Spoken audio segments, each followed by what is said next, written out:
Hey there and welcome back to another Disney video. And do you know what film is truly amazing? Truly awesome, funny and exciting, vibrant and beautiful, with a strong plot, great visuals, and excellent world building? And yet, despite all of this, gets almost no hype or acclaim?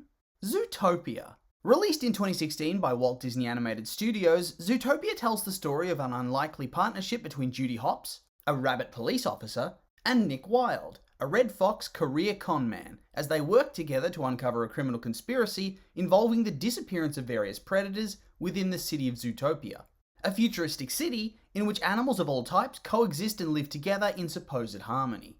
And at the time of its release, it's safe to say that it did very, very well, grossing over $1 billion from a budget of $150 million, becoming the third Disney-affiliated animated film to cross that milestone after Toy Story 3 and Frozen. So that's some pretty good company. It's sitting pretty happily at 98% on Rotten Tomatoes, so people obviously enjoyed it. And then on top of all of that, it went and won a slew of awards, including the Academy Award for Best Animated Picture and the Golden Globe for Best Animated Picture.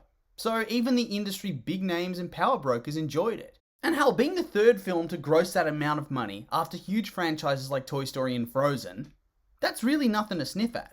But just beyond the proof of its success, there's just so much more to love about this film. For starters, the characters. Despite being colourful talking animals who wear clothes and live in giant cities together in harmony, they feel real, if that makes any sense at all. They feel like they're characters that could actually exist in the world at some time or place. They're not simply two-dimensional. They have fully fleshed out personalities that inform how the characters react to certain situations. To put it simply, they've got depth. I mean, let's look at Judy. Judy is a little bunny who wants to make it in the big city as a member of the Zootopia City Police Department. She's bright, she's bubbly, optimistic and happy and fun.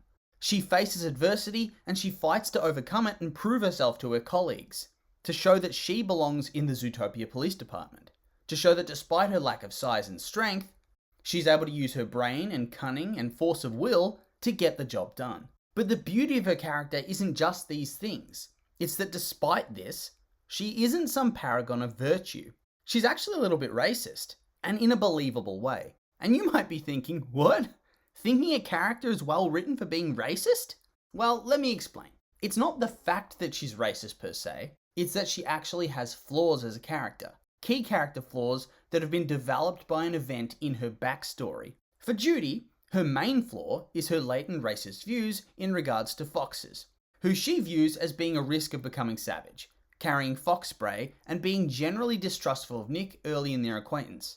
And then, in her news conference, even after becoming Nick's friend, instead of overtly talking about how predators needed to be treated better and that they're not at fault for going savage, she pretty much throws them under the bus and goes for the fox spray when Nick tests her to see if he was right about her. But that's not all, because the character actually has reasons to behave the way she does that help develop her character arc. We learn that as a child, she had a negative experience with a fox that turned violent, and then this scarred her both physically and emotionally. And of course, in the latter half of the film, we see her address this past trauma and move past it to become a better person. And that's a good arc that has a meaningful story and makes sense. And then contrast this with Nick Wilde, a character who's clearly not a very good person when you first get a look at him. A grifter, a thief, a fellow who really can't be trusted. Pretty much playing into the stereotype of the sly fox.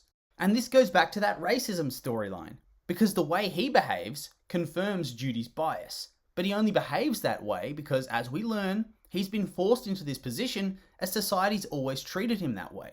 As a kid, he had dreams and aspirations. He wanted to fit in with everybody else. His family didn't have a whole lot of money, but his mother still managed to scrape together enough for him to join the Scouts and buy a uniform, only for the other Scouts to immediately muzzle him in a big old act of racism. So this then hardens him against the world and begins his journey to the character that Judy first meets at the beginning of her journey. And really, a whole lot of the story is about examining prejudice and learning to work past them, to see past the front that people put on or what they look like. And I mean, it's really a good message, and it's handled really well in the story itself. First through the opposite journeys of Nick and Judy, and then through the whole mayor versus assistant mayor storyline, where you assume the mayor's bad because he's the big lion. and therefore his assistant must be good because she's a cute little sheep, only to have the rug pulled out from underneath you and for it to be revealed that she has in fact been the villain all along and has basically been orchestrating the entire plot of the film and manipulating Judy all the while. And God, I love that twist. The story itself is just so well paced and it has that nice old switcheroo at the end to cap things off with a grand finale. Gotta love it.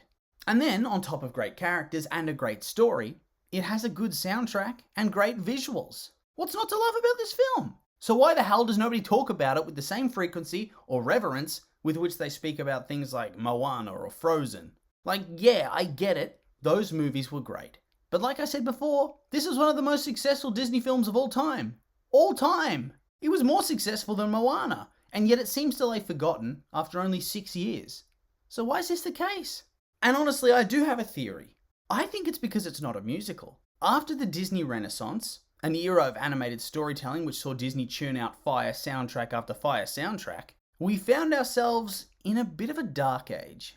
The scripts, for the most part, were not as compelling, and the films were less enjoyable. But a big part of that was that they pulled away from musical films.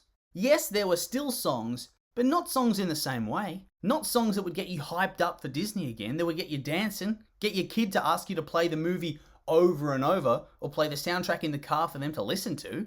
But then with Princess and the Frog, we saw a return to the classic singing Disney films. And then we got Tangled, and Frozen, and then Moana a while after that.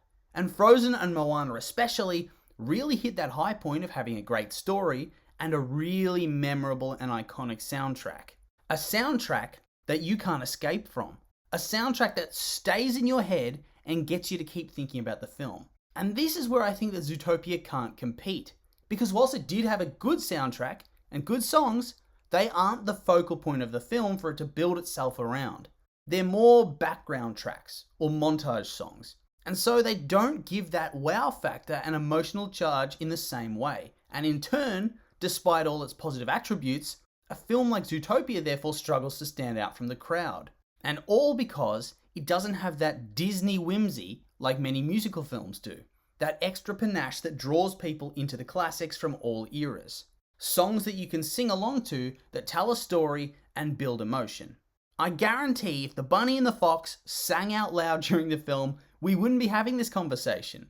But since they didn't, I fear Zootopia is doomed to remain underrated for the rest of time and is eventually going to turn up on those silly lists of hidden gem films, as absurd as that sounds. But anyway, these have just been my opinions, and now I'd like to hear yours. What do you think of Zootopia? Why do you think people really don't talk about it all that much despite its success? Do you agree with my thoughts, or do you have your own idea?